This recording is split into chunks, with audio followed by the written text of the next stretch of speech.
Eden Télévision, bonsoir à tous. Dans les titres de l'actualité, le chef de l'État a reçu en semaine les acteurs et présidents des différents clubs de sport de notre pays. Au menu des échanges, la gestion efficiente de ces clubs ainsi que la participation des citoyens et le beau jeu dans les stades. Vous l'entendrez, les acteurs du projet régional d'amélioration des systèmes de surveillance des maladies et du projet de préparation et de réponse à la COVID-19 étaient en atelier au Palais des Congrès de Cotonou avec pour seul objectif de faire la revue annuelle de ces deux projets et se projeter sur l'année 2023.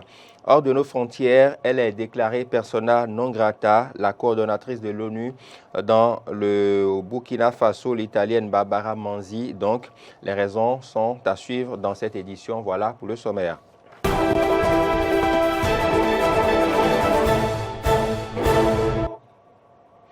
À nouveau, bonsoir et merci de nous choisir pour vous informer. Nous sommes dimanche 25 décembre de l'année 2022 au soir de Noël, les festivités qui continuent d'ailleurs dans certaines maisons. Mais avant, en ouverture de cette édition, le président de la République a rencontré ce jeudi les différents responsables des clubs de sport dans notre pays avec au menu des discussions la gestion efficace et efficiente de ces clubs, le retour du beau jeu qui entraîneront certainement une certaine attractivité. Patrice Talon est favorable désormais au fair play financier et il a d'ailleurs sa stratégie pour y arriver. On l'écoute. Ce qu'on collecte, c'est pour tous les sports qui sont reconnus, pratiqués par un grand nombre, qui font l'objet de licences et qui sont organisés. Donc vous imaginez donc le nombre d'activités, de disciplines sportives qui sont concernées. Et c'est bien pour ça que le football, qui prend la plus grosse part, paraît ne pas avoir grand-chose en raison des besoins. Alors, ce que moi j'attendais de vous et que depuis je n'entends pas, quand on parlait de transparence, d'équité, je voudrais qu'on soit un peu plus explicite dans le mot équité. Est-ce que vous souhaitez que ceux qui ont des clubs qui appartiennent à des sociétés qui paraissent un peu plus nantis soient beaucoup moins subventionnés que les autres et que la répartition ne soit pas linéaire et égale pour tout le monde? Moi, je pense à la chose, je pense que ce serait bien que la somme répartie au club dans une discipline. Je prends l'exemple du foot. Si on doit répartir une cagnotte au club, qu'il y ait un peu de fair play financier et que ceux qui ont beaucoup de moyens renoncent à une partie ou à la totalité de ce qui leur est dû pour que ça soit reversé dans le pot commun, qu'on le donne davantage à ceux qui n'ont pas beaucoup de moyens. Je prends l'exemple des clubs qui appartiennent aux mairies. Les maires, nos collectivités, nos conseils municipaux n'ont pas beaucoup de moyens. Ils ont même déjà du mal à entretenir les stades. Donc, combien ils peuvent mettre au service d'un club professionnel? Combien? Il y a des sociétés qui sont nantis. On peut soit qu'ils le fassent pas spontanément ou bien convenir ensemble avec vous d'un fair play sans l'imposer aux autres que quand même on en convienne et qu'on arrête cela.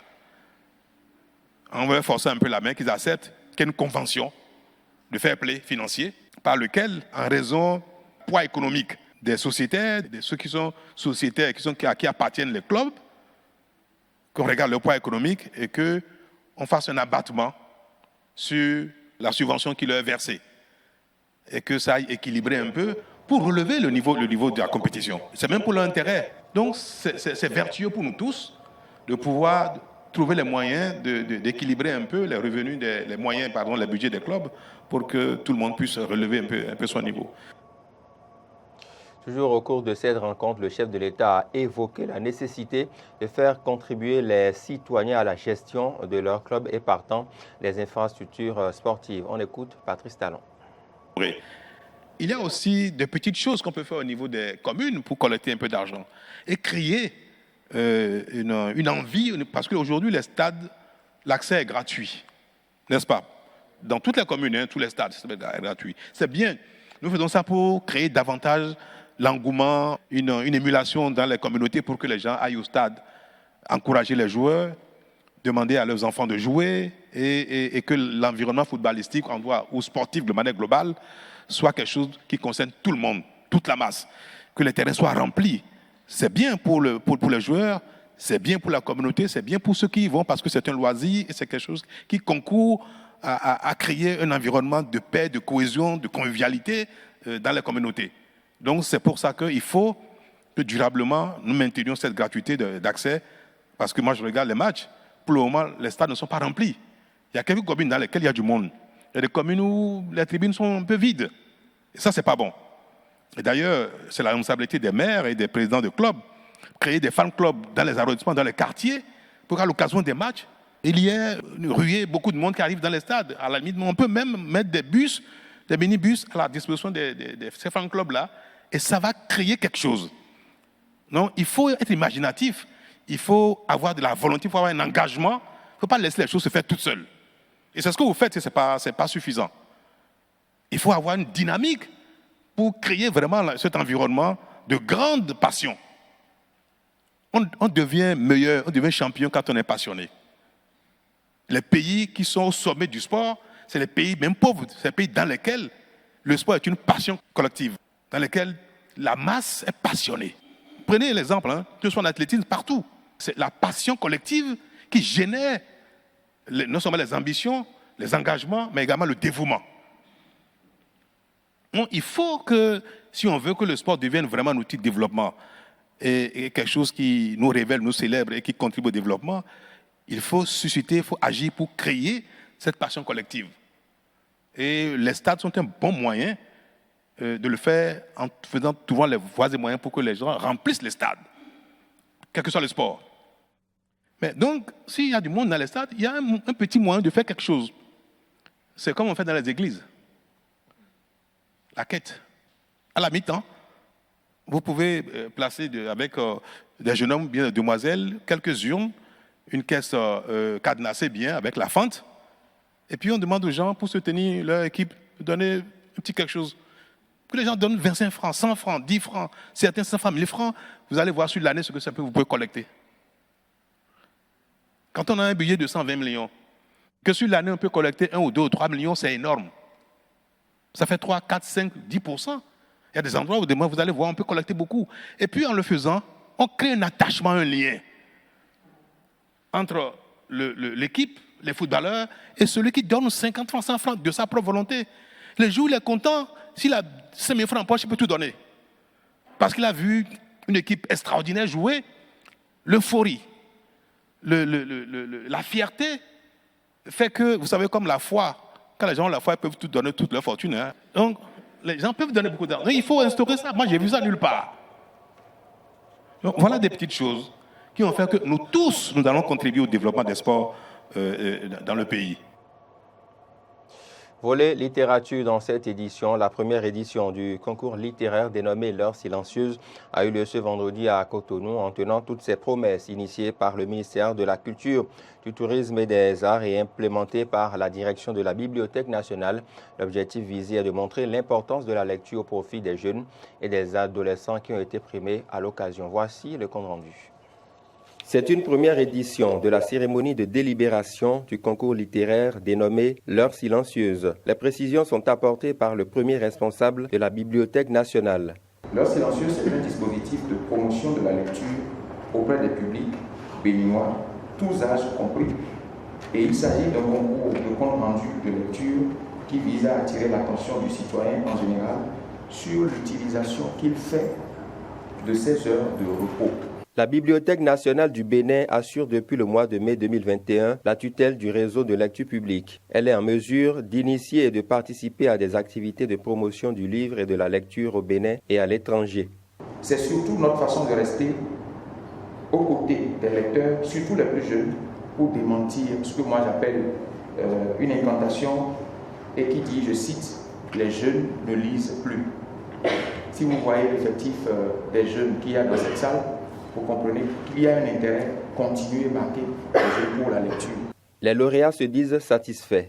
Je tiens à remercier le ministère de la Culture, du Tourisme et des Arts, la Bibliothèque nationale du Bénin pour cette belle initiative, le concours L'Heure silencieuse. Et je profite de l'occasion pour remercier Dieu Tout-Puissant qui m'a permis de remporter ce prix.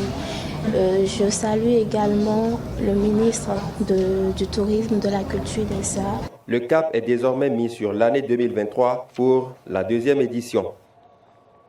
Vous le savez, la campagne électorale pour les législatives de 2023 a démarré depuis ce vendredi à 0h.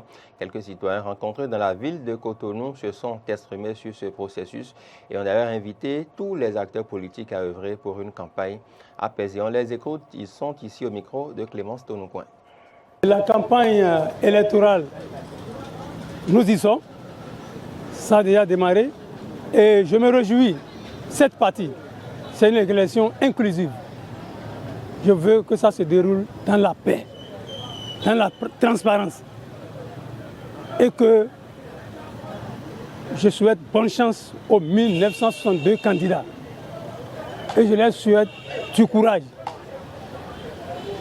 Les violences électorales passées, plus jamais ça encore. Comme l'a dit un ancien président ivoirien, la paix est un comportement, ce n'est pas un vain mot. Et la paix que nous prenons dans la bouche, je pense que c'est une occasion de la pratiquer par nos gestes, par nos faits, par nos paroles. Nous n'injurions personne, ne provoquons personne. Et au cas où on vous provoque, ne cédez pas. Soyez serein, soyez calme. Que la fête soit belle. J'attends de cette campagne une campagne apaisée. J'attends de cette campagne des idées. Ce que nos députés iront faire à l'Assemblée nationale. J'attends que cette élection soit une élection où il n'y aura plus d'assemblée unicolore comme il y avait eu dans le temps passé. Nous voulons que les gouvernants, les députés de la mouvance acceptent la différence. Aujourd'hui, il y a les démocrates qui sont rentrés dans le jeu. La démocratie ou rien dans notre pays ici. Je voudrais lancer un appel aux candidats, aux futurs candidats qui voudraient passer cet examen. Ça, c'est un examen. Et je pense que quand vous avez arrivé sur le terrain, qu'est-ce que vous avez, quand on vous avait élu à l'Assemblée, qu'est-ce que vous avez fait?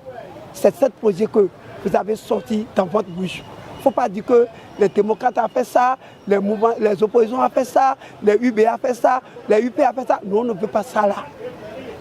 Nous, on ne veut pas ça là.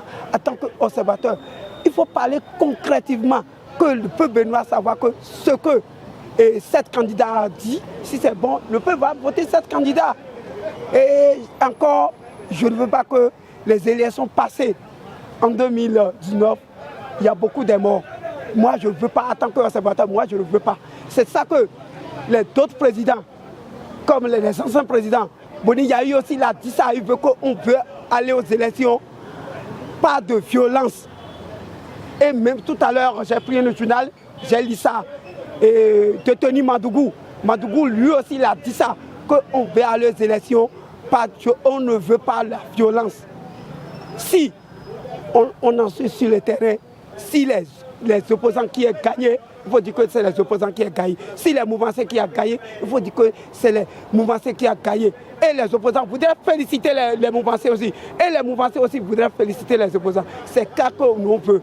Et je pense que, en anglais, on dit « wait ici ». Je ne voudrais pas rester ici pour dire que c'est les opposants qui vont gagner, c'est les mouvanciers qui vont gagner. Je veux que c'est le terrain qui commande. Bien entendu, c'est le terrain qui commande. Allons maintenant hors de nos frontières, plus précisément au Burkina Faso. Elle est déclarée persona non grata, la coordonnatrice de l'Organisation des Nations Unies dans ce pays, italienne Barbara Manzi, est priée de quitter le pays dès le vendredi 23 décembre par la junte au pouvoir dans ce pays sahélien, en proie à une grave crise sécuritaire marquée par des attaques djihadistes récurrentes, selon un communiqué du ministère des Affaires étrangères. La ministre Olivia Rwamba a expliqué cette expulsion qui, selon elle, se justifie notamment par le fait que Barbara Manzi ait décidé unilatéralement de retirer le personnel non essentiel de l'Organisation des Nations Unies à Ouagadougou, ce qui n'est pas du goût de la ministre des Affaires étrangères et partant du gouvernement au pouvoir. Voilà qui vient mettre un terme à cette édition que je vous remercie d'avoir suivi. Nous sommes à Noël, c'est la soirée de Noël. Bon appétit si vous êtes à table. Passez d'agréables moments en notre compagnie. Au revoir.